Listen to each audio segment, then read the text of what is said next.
ஏய் நீ எனக்கு வேணாம் போ நாயே அப்படின்னு ஒருத்தவங்க உங்களை சொல்கிறான் அப்படின்னா, இல்லை ஒருத்தி உங்களை இப்படி கேவலமாக அசிங்கப்படுத்துகிறா அப்படின்னா, அவள் பின்னாடி நிற்கிற நீங்கள் நிஜமாவே அசிங்கம் தானே.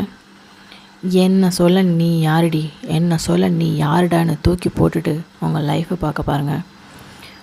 அடுத்த செகண்டு ஐயோ என்ன இவ்வளோ ஈஸியாக போயிட்டானே அப்படின்னு வருத்தப்படுவாங்க. ஏன் சொல்கிறேன்னு தெரியுமா? அவங்களுக்கு வேண்டியதை நீங்கள் அழுகிறது தான், அவங்க காலில் விழுந்து நீங்கள் கெஞ்சுறது தான்.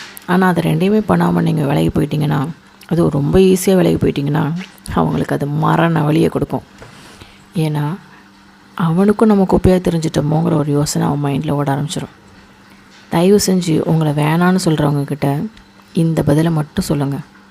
அதுதான் நீங்கள் அவங்களுக்கு திருப்பி கொடுக்குற செருப்படி. ஐயோ என்னை விட்டு போயிடாதன்னு நீங்கள் காலில் விழுந்துட்டிங்கன்னா, நீங்கள் சாகிற வரைக்கும் அவங்க உங்கள் மதிப்பை என்னென்னு புரிஞ்சிக்கவே மாட்டாங்க. அதே போன்னு நீங்களும் அந்த செகண்டை தூக்கி போட்டு விலகிட்டீங்கன்னு வச்சுக்கோங்களேன், உங்களை பொக்கிஷமாக நினச்சி அவங்க ஒரு நாள் உங்கள் காலில் வந்து விழுந்து நிற்பாங்க. ட்ரை பண்ணி பாருங்கள். கண்டிப்பாக நான் ஏன் சொன்னேன்னு உங்களுக்கும் புரியும்.